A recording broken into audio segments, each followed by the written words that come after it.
हरिओम। हर हर महादेव। जय माता की।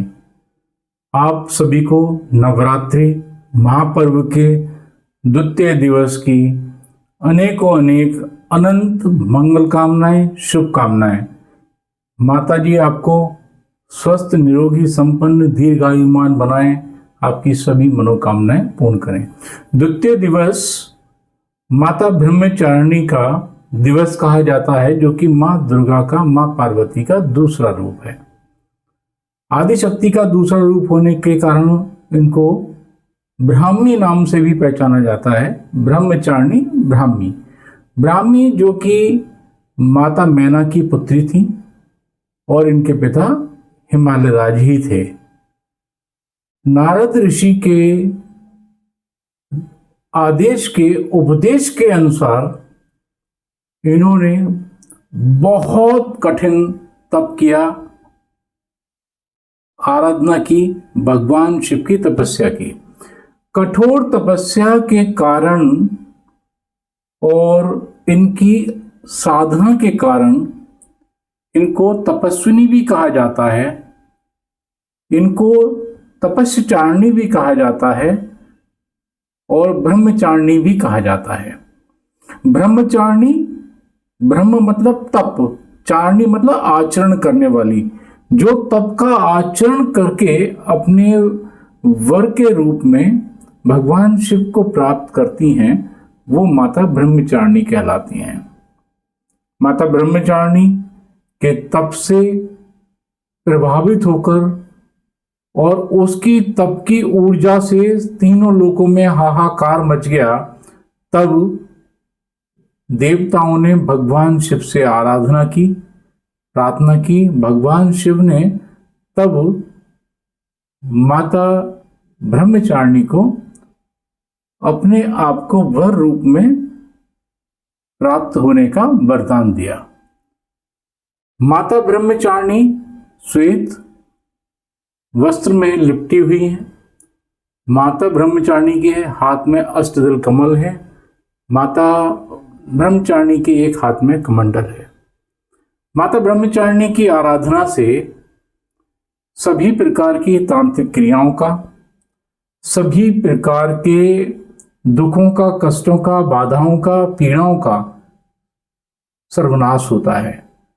माता ब्रह्मचारिणी की आराधना से, पूजा से आपका स्वाधिष्ठान चक्र जागृत हो जाता है। माता ब्रह्मचारिणी को सफेद रंग के और गुड़हल के फूल बहुत ज्यादा पसंद है और भगवान शिव की पत्नी होने के अलावा अनन्य भक्त भी हैं। माता ब्रह्मचारिणी दुर्गा शास्त्रों की, तंत्र मंत्र की, ज्ञान की ज्ञाता हैं और दात्री भी हैं। माता ब्रह्मचारिणी अपने भक्तों को, अपने चाहने वालों को, अपने सेवकों को, अपने दासों को सभी प्रकारों की विद्याओं से और वरदानों से अचानक ही जो है आपको भर देती हैं, आपकी झोलियां भर देती हैं। अब अपनी तपस्या से, अपने कठोर तप से माता ब्रह्मचारिणी ने जो दानवों का, असुरों का संहार किया और देवताओं को असुरों के प्रकोप से मुक्ति दिलाई, जिनके वजह से तीनों लोकों में हाहाकार मचा हुआ था, तब भगवान शिव ने प्रसन्न होकर माता पार्वती के रूप में माता ब्रह्मचारिणी का वर्णन किया। किसी प्रकार का नजर दोष हो, बाह्य उपरालू शक्तियों का कोई बाधा हो, शत्रुओं की पीड़ा हो, आयु दोष हो, आत्मविश्वास में कमी आ रही हो, बल तप में कमी आ रही हो, बुद्धि में आपकी बुद्धि में ऐसा लगे कि हम चीजें भूल रहे हैं या हमें कोई विचार नहीं आ रहे हैं, अपना विचार और बुद्धि विकसित नहीं हो रही हो, तब माता ब्रह्मचारिणी की आराधना बहुत ज्यादा लाभदायक होती है। या देवी सर्वभूतेषु ब्रह्मचारिणी रूपेण संस्था नमस्तस्यै नमस्तस्यै नमस्तस्यै नमो नमः। और ददाना कर पद्माभ्याम अक्ष माला कमंडलु, ददाना कर पद्माभ्याम अक्षमाला कमंडलु देवी प्रसिद्धतु मयि ब्रह्मचारिणी उत्तमा। ब्रह्मचारिणी ही उत्तम है जिनके हाथ में एक कमंडल है, दाहिने हाथ में कमल है, बाएं हाथ में कमंडल है। सबसे उत्तम माता ब्रह्मचारिणी कही गई है। अच्छी, द्वितीय स्वरूप हो माँ दुर्गा का मेरा नमन स्वीकार करो। परम आराध्या माँ तेजस्विनी, माँ परम आराध्या माँ तपस्विनी, भक्तों का बेड़ा पार करो। उमा अर्पणा ज्योतिर्मय हो, सर्वदेव कहें तपस्विनी। दाएं हाथ में है तपमाला, बाएं शोभित कमंडलनी।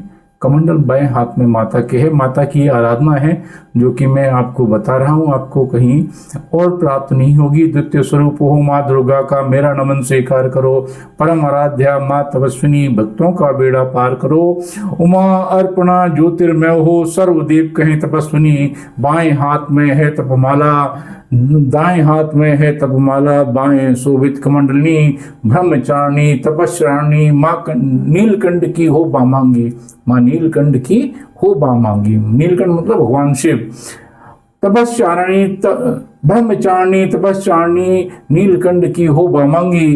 तन से तप से पाया मन वांछित वर, सुनो प्रार्थना शिव अर्धांगी। भगवान शिव की अर्धांगिनी है ना, इसलिए उनको कहा गया है शिव अर्धांगिनी। तप से पाया मन वांछित पर, सुनो प्रार्थना शिव अर्धांगिनी। त्याग संयम वैराग की मूरत, अलौकिकता देने वाली। ताप त्याग संयम वैराग की मूरत, अलौकिकता देने वाली। स्वादिष्टान चक्र प्रज्वलित करती, तप वृद्धि माँ करने वाली। धूप दीप नैवेद्य फलों से दीपक पूजत करत आरती। मुझको माँ तुम ऐसे तारना जैसे पुत्र कोई माता तारती। सफेद रंग की चीजें माता को पसंद है। माता को स्नान करा के दूध से गंगा जल से स्नान कराने के बाद में सफेद कपड़े पहनाकर गुड़हल के फूल से, सफेद रंग के फूल से माता को षोडशोपचार से या पंचोपचार करने के बाद में दूध, मिश्री, मक्खन और घी का भोग लगाया जाता है। और दूध मिश्री से बनी चीज़ों का माता को भोग बहुत पसंद है। उसके बाद में आप अपनी मनवांछित बातें माँ से कह सकते हैं, अपनी प्रार्थना याचना कर सकते हैं और सभी प्रकार के कष्टों से निवारण के लिए माता की आराधना कर सकते हैं। आपकी जय हो, धर्म की जय हो, भारत माता की जय हो।